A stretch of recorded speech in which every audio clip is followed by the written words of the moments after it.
particulares. Artigo 12. À propriedade privada da terra cabe intrinsecamente uma função social, e seu uso é condicionado ao bem-estar coletivo previsto na Constituição Federal e caracterizado nesta lei.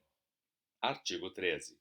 O poder público promoverá a gradativa extinção das formas de ocupação e de exploração da terra, que contrariem sua função social. Artigo 14. O poder público facilitará e prestigiará a criação e a expansão de associações de pessoas físicas e jurídicas que tenham por finalidade o racional desenvolvimento extrativo agrícola, pecuário ou agroindustrial e promoverá a ampliação do sistema cooperativo, bem como de outras modalidades associativas e societárias que objetivem a democratização do capital. Parágrafo 1º. Para a implementação dos objetivos referidos neste artigo, os agricultores e trabalhadores rurais poderão constituir entidades societárias por cotas em forma de consorcial ou condominial, com a denominação de consórcio ou condomínio, nos termos dos artigos 3 e 6 desta lei. Parágrafo 2º. Os atos constitutivos dessas sociedades deverão ser arquivados na junta comercial, quando elas praticarem atos de comércio, e no cartório de registro das pessoas jurídicas, quando não envolver essa atividade. Artigo 15. A implantação da reforma agrária em terras particulares será feita em caráter prioritário, quando se tratar de zonas críticas ou de tensão social. Título 2. Da Reforma Agrária. Capítulo 1. Dos objetivos e dos meios de acesso à propriedade rural. Artigo 16. A reforma agrária visa a estabelecer um sistema de relações entre o homem, a propriedade rural e o uso da terra, capaz de promover a justiça social, o progresso e o bem-estar do trabalhador rural e o desenvolvimento econômico do país, com a gradual extinção do minifúndio e do latifúndio. Parágrafo único. O Instituto Brasileiro de Reforma Agrária será o órgão competente para promover e coordenar a execução dessa reforma, observadas as normas gerais da presente lei e do seu regulamento. Artigo 17. O acesso à propriedade rural será promovido mediante a distribuição ou a redistribuição de terras, pela execução de qualquer das seguintes medidas. A linha A, desapropriação por interesse social. A linha B, doação. A linha C, compra e venda. A linha D, arrecadação dos bens vagos. A linha E, reversão à posse, vetado do poder público de terras de sua propriedade, indevidamente ocupadas e exploradas a qualquer título por terceiros. A linha F, herança ou legado. Artigo 18. A desapropriação por interesse social tem por fim: a linha A, condicionar o uso da terra à sua função social. A linha B, promover a justa e adequada distribuição da propriedade. A linha C, obrigar a exploração racional da terra. A linha D, permitir a recuperação social e econômica de regiões. A linha E, estimular pesquisas pioneiras, experimentação, demonstração e assistência técnica. A linha F, efetuar obras de renovação, melhoria e valorização dos recursos naturais. A linha G, incrementar a eletrificação e a industrialização no meio rural. A linha H, facultar a criação de áreas de proteção à fauna, à flora ou a outros recursos naturais, a fim de preservá-los de atividades predatórias. Artigo 19. A desapropriação far-se-á na forma prevista na Constituição Federal, obedecidas as normas constantes da presente lei. Parágrafo 1º. Se for intentada desapropriação parcial, o proprietário poderá optar pela desapropriação de todo o imóvel que lhe pertence quando a área agricultável remanescente inferior a 50% da área original ficar, a linha A, reduzida à superfície inferior a 3 vezes a dimensão do módulo de propriedade. A linha B, prejudicada substancialmente em suas condições de exploração econômica, caso seja o seu valor inferior ao da parte desapropriada. Parágrafo 2º. Para efeito de desapropriação, observar-se-ão os seguintes princípios. A linha A. Para a fixação de justa indenização, na forma do artigo 147, parágrafo 1º da Constituição Federal, levar-se-ão em conta o valor declarado do imóvel para efeito do Imposto Territorial Rural, o valor constante do cadastro acrescido das benfeitorias com a correção monetária porventura cabível, apurada na forma da legislação específica, e o valor venal do mesmo. A linha B. O poder expropriante não será obrigado a consignar para fins de emissão de posse dos bens, quantia superior a que lhes tiver sido atribuída pelo proprietário, na sua última declaração, exigida pela Lei do Imposto de Renda, a partir de 1965, se tratar de pessoa física, ou o valor constante do ativo, se tratar de pessoa jurídica, no outro caso, com a correção monetária cabível. A linha C. Efetuada a emissão de posse, fica assegurado ao expropriado o levantamento de 80% da quantia depositada, para obtenção da medida possessória. Parágrafo 3º. Salvo por motivo de necessidade ou utilidade pública, estão isentos da desapropriação. A linha A. Os imóveis rurais que em cada zona não excederem de 3 vezes o módulo de produto de propriedade, fixado nos termos do artigo 4º, inciso 3. A linha B.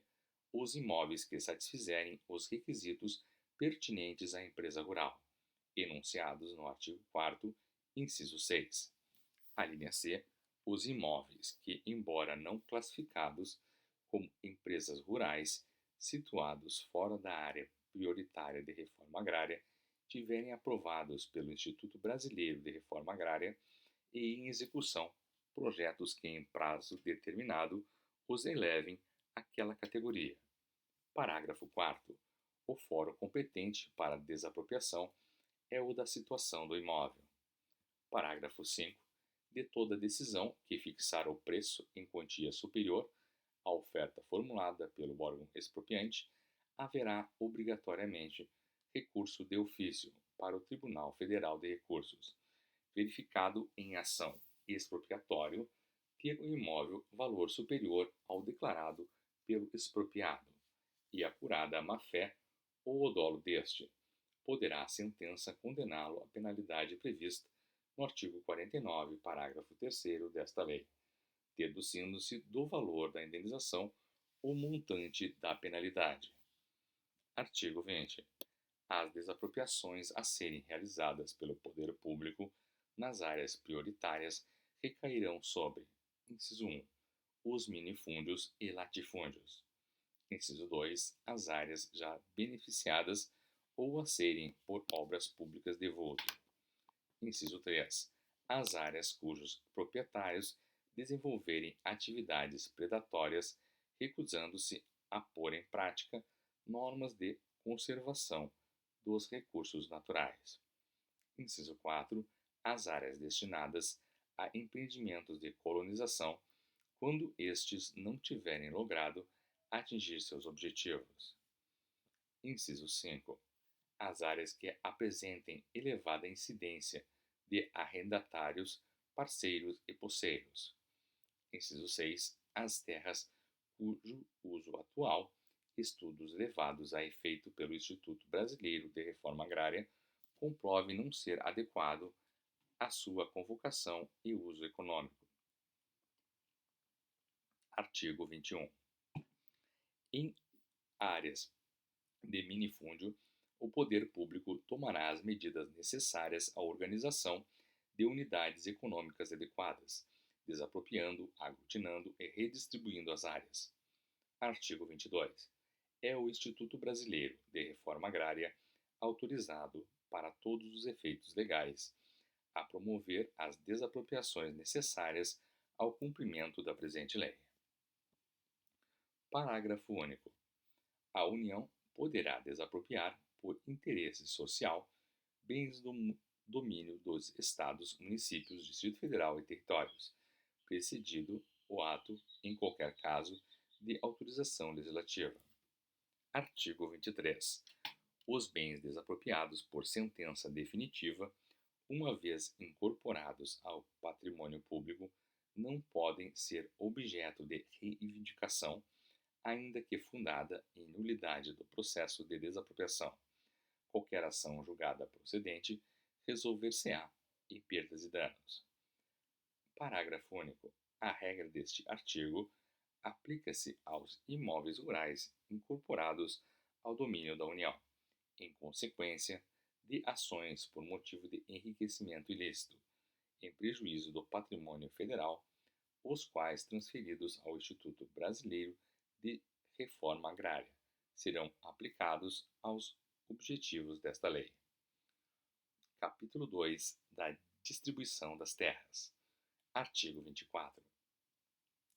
As terras desapropriadas para os fins da reforma agrária, que a qualquer título vierem a ser incorporadas ao patrimônio do Instituto Brasileiro de Reforma Agrária, respeitada a ocupação de terras devolutas federais manifestada em cultura efetiva e moradia habitual, só poderão ser distribuídas, inciso 1, sob a forma de propriedade familiar, nos termos das normas aprovadas pelo Instituto Brasileiro de Reforma Agrária.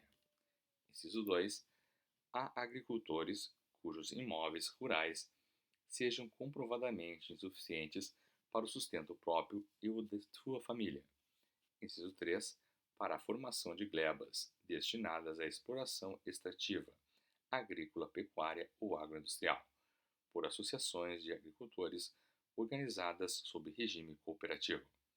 Inciso 4. Para fins de realização, a cargo do poder público, de atividades de demonstração educativa, de pesquisa, experimentação, assistência técnica e de organização de colônias escolas. Inciso 5. Para fins de reflorestamento ou de conservação de reservas florestais, a cargo da União, dos Estados e dos municípios. Artigo 25. As terras adquiridas pelo poder público, nos termos desta lei, deverão ser vendidas atendidas às condições de maioridade, sanidade e de bons antecedentes, ou de reabilitação, de acordo com a seguinte ordem de preferência. Inciso 1. Ao proprietário do imóvel desapropriado, desde que venha a explorar a parcela diretamente ou por intermédio de sua família. Inciso 2. Aos que trabalhem no imóvel desapropriado, como poceiros, assalariados, parceiros ou arrendatários. Inciso 3. Aos agricultores cujas propriedades não alcancem a dimensão da propriedade familiar da região. Inciso 4. Aos agricultores cujas propriedades sejam comprovadamente insuficientes para o sustento próprio e o de sua família. Inciso 5. Aos tecnicamente habilitados, na forma da legislação em vigor, ou que tenham comprovada competência para a prática das atividades agrícolas. Parágrafo 1º. Na ordem de preferência de que trata este artigo, terão prioridade os chefes de família numerosos, cujos membros se proponham a exercer atividade agrícola na área a ser distribuída. Parágrafo 2º. Só poderão adquirir lotes os trabalhadores sem terra, salvo as exceções previstas nesta lei. Parágrafo 3º. Não poderá ser beneficiário da distribuição de terras a que se refere este artigo o proprietário rural, salvo nos casos dos incisos 1, 3 e 4, nem quem exerça função pública autárquica ou em órgão paraestatal, ou se acha investido de atribuições parafiscais. Parágrafo 4º. Sob pena de nulidade, qualquer alienação ou concessão de terras públicas nas regiões prioritárias definidas na forma do artigo 43 será precedida de consulta ao Instituto Brasileiro de Reforma Agrária, que se pronunciará obrigatoriamente no prazo de 60 dias. Artigo 26. Na distribuição de terras regulada por este capítulo, ressalvar-se-á sempre a prioridade pública nos terrenos de marinha e seus acrescidos na orla oceânica e na faixa marginal dos rios federais, até onde se faça sentir a influência das marés, bem como a reserva à margem dos rios navegáveis e dos que formam os navegáveis. Capítulo 3.